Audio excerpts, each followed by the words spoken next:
नमस्कार प्रेक्षको, मराठी महाराष्ट्रामध्ये आपल्या सगळ्यांचं स्वागत आहे. मी संग्राम. मनोज जरांगे पाटील हे जातीवादी असल्याचं सोशल मीडियावर बोललं जात आहे. गेल्या अनेक दिवसांपासून ते मराठा समाजाचा लढा लढत आहेत. मराठवाड्यापुरती मागणी त्यांनी संपूर्ण महाराष्ट्रात नेली अशा प्रकारची कुजबूज आहे. आणि काही लोकांनी आता मराठवाड्यापुरती मागणी योग्य आहे असं म्हणण्यासाठी आंदोलनसुद्धा पुकारलेलं आहे. म्हणजेच दुसऱ्या गटाने आंदोलन पुकारलेलं आहे. येणाऱ्या काळामध्ये त्याचे पडसादसुद्धा आपल्याला पाहायला मिळतील. सोशल मीडियावर मनोज जरांगे हे जातीवाद करतायत अशा प्रकारच्या पोस्टसुद्धा व्हायरल होत आहेत. जरांगे हे जातीवादी आहेत की नाही हे तुम्ही, मी किंवा सोशल मीडियाची लोक ठरवू शकत नाहीत. मात्र ज्या काही पोस्ट सोशल मीडियावर व्हायरल होत्यात त्यामध्ये काही तथ्य आहे का हे आपण पाहणार आहोत. 23 तारखेला बीडमध्ये इशारा सभा होणार होती आणि त्याच्या 2 दिवस अगोदर 17 तारखेला आंतरवाली सराटी या ठिकाणी म्हणजेच 17 डिसेंबरला एक सभा, मराठा समाजाची राज्यव्यापी सभा त्या ठिकाणी बनवण्यात आलेली होती.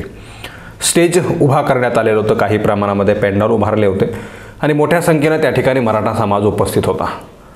मंचावर म्हणजे स्टेजवर जरांगेंच्या व्यतिरिक्त कोणीही उपस्थित राहणार नव्हतं. पाठीमागच्या बाजूला एक बॅनर त्या ठिकाणी लावण्यात आलं होतं. त्यावर एका बाजूला छत्रपती शिवाजी महाराजांचा फोटो होता तर दुसऱ्या बाजूला मनोज जरांगे यांचा फोटो होता.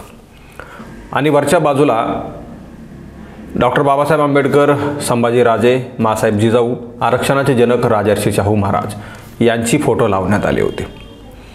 मात्र नंतर ते बॅनर जरांगेंनी काढून टाकायला लावलं.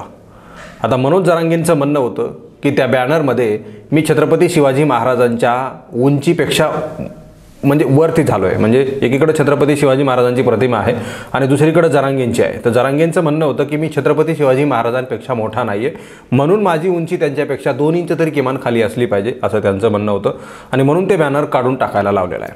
आता सोशल मीडियावर त्या बॅनरची जी आहे ते तुलना केली जाते आहे. छत्रपती शिवाजी महाराज आणि जरांगे यांच्यामध्ये तफावत आहेच, त्यांच्या तुलनेमध्ये तफावत आहेत. मग ते बॅनर का काढून टाकायला लावलं हा सोशल मीडियावर सवाल उपस्थित केला जातो आहे. त्याची चौकटीमध्ये मोजमाप केलं जात आहे. तो फोटो जो आहे तो सोशल मीडियावर व्हायरल होतो आहे. एक त्या फोटोमध्ये तुम्हाला स्क्रीनवर पाहायला मिळत असेल, त्या फोटोमध्ये हिरव्या रंगाची जी रेष आहे ती जरांगे आणि छत्रपती शिवाजी महाराज यांच्यामधली तुलना जे आहे ते क्लिअर करते. म्हणजे हिरवी रंगाची रेष आहे त्यामध्ये स्पष्ट जाणवतं की जरांगेंची जी काही प्रतिमा आहे ती खाली आहे आणि छत्रपती शिवाजी महाराजांची उंची आहे, किमान 4 इंचचा फरक त्याच्यामध्ये असू शकतो. दुसरीकडं छत्रपती शिवाजी महाराज आणि जरांगेंची तुलना मोजणारी खाली एक काळी रेषा दिसते. ती रेषा दर्शवतं की तुम्ही छत्रपती शिवाजी महाराजांच्या उंचीपेक्षा फार खाली आहात. तुमचा हातसुद्धा छत्रपती शिवाजी महाराजांच्या डोक्यावरती जात नाही तरीसुद्धा ते बॅनर तुम्ही काढून टाकायला लावलं असं सोशल मीडियावर सवाल उपस्थित केला जातो आहे. एकीकडं जरांगे स्वतः म्हणतात किंवा मग म्हणू शकतील भविष्यामध्ये त्यांना उत्तर देण्यासाठी की मी जातीवाद करत नाही, छत्रपती शिवाजी महाराजांच्या उंचीचा फोटो माझा नसू नये म्हणून त्यांनी केलं होतं. बरं ठीक आहे, 17 तारखेला सभा झाली, त्या सभेमधून ते बॅनर काढून टाकायला लावलं. मात्र 23 तारखेच्या सभेमध्ये सुद्धा त्या ठिकाणी महापुरुषांच्या फोटोंचं बॅनर नव्हतं. इतर कुठल्याही ठिकाणी फोटोंचा बॅनर आम्हाला पाहायला मिळाला नाही.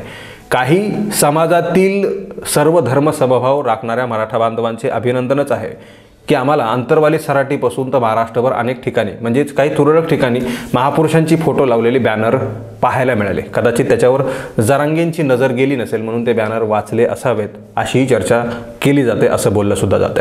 आता खरं तर मराठा समाजातील आमचे काही फार जवळचे बांधव आहेत, ते सुद्धा सर्व धर्म समभाव पाळणारी लोक आहेत. सर्व महापुरुषांना पुढे घेऊन जाणारे, त्यांचे विचार पुढे घेऊन जाणारे लोक आहेतच. मात्र जरांगेंना सर्व महापुरुषांच्या फोटोंची काय नेमकी ॲलर्जी आहे असा सवाल सोशल मीडियावर विचारला जातो आहे. जरांगेंनी का म्हणून महापुरुषांची नावं घेतली असतील असंही बोललं जात आहे की जरांगेंनी डॉक्टर बाबासाहेब आंबेडकर, मासाहेब जिजाऊ, महात्मा ज्योतिबा फुले किंवा मग सावित्रीमाई या सगळ्यांची नावं घेतली नाही तरी चालतील. मात्र जे आरक्षणाचे जनक आहेत, ज्यांनी मुहूर्तमेढ रोवली आरक्षणाची, त्या राजर्षी शाहू महाराजांचं सुद्धा नाव घेतलं जात नाही. ही सुद्धा खंत सोशल मीडियावर नेटकरी व्यक्त करत आहेत. जरांगे नेमके कशा प्रकारे वागतायत असाही सवाल या ठिकाणी उपस्थित केला जातो. सोशल मीडियावर जरांगे समर्थक आम्हाला वाटेल त्या शब्दामध्ये शिवीगाळ करतात. मात्र सत्य नाकारलं जाऊ शकत नाही मित्रांनो. तुम्ही एकदा तुमच्या अंतर्मनाला विचारा की जरांगेंनी चुकूनही कधी कुठल्याही सभेमध्ये शिवाजी महाराज जर सोडले तर बाकी इतर महापुरुषांचं नाव घेतलंय का, याची चाचपणीसुद्धा तुम्ही केली पाहिजे. म्हणजे जरांगेंनी कोणाचं नाव घ्यावं कोणाचं नाही घ्यावं हा त्यांचा वैयक्तिक अधिकाराचा विषय आहे, नक्कीच आहे. तो त्यांनीच ठरवायचं आहे कोणाची नावं घ्यायचे नाही घ्यायचे. मात्र सर्वसमावेशक सगळं जातींना सोबत घेऊन आम्ही चालतो, आम्ही मराठा समाज मोठा भाऊ आहे असं म्हणायचं. मात्र लहान भावाला तुम्ही कुठल्याही पात्रतेमध्ये गिनायचं नाही की मोजायचे नाही, कुठल्याही पट्टीमध्ये मोजायचं नाही. ही तुमची भूमिका कितपत योग्य आहे? ठीक आहे, तुम्ही एका समाजाचे आणि एक अजेंडा घेऊन पुढे जात आहात, आमचा विरोध मुळीच नाही आहे. आम्ही म्हणतही नाही की कुठल्या महापुरुषांची नावं घ्या आणि त्याशिवाय तुम्हाला पुढे जाता येणार नाही. जाऊ शकाल तुम्ही, तुमच्याकडे मोठी संख्या आहे, तुम्ही मोठे भाऊ आहात. मात्र कौटुंबिक चौकटीमध्ये राहत असताना छोट्या भावांना गणलं जाऊ नये असं कुठेही अधोरेखित नाही.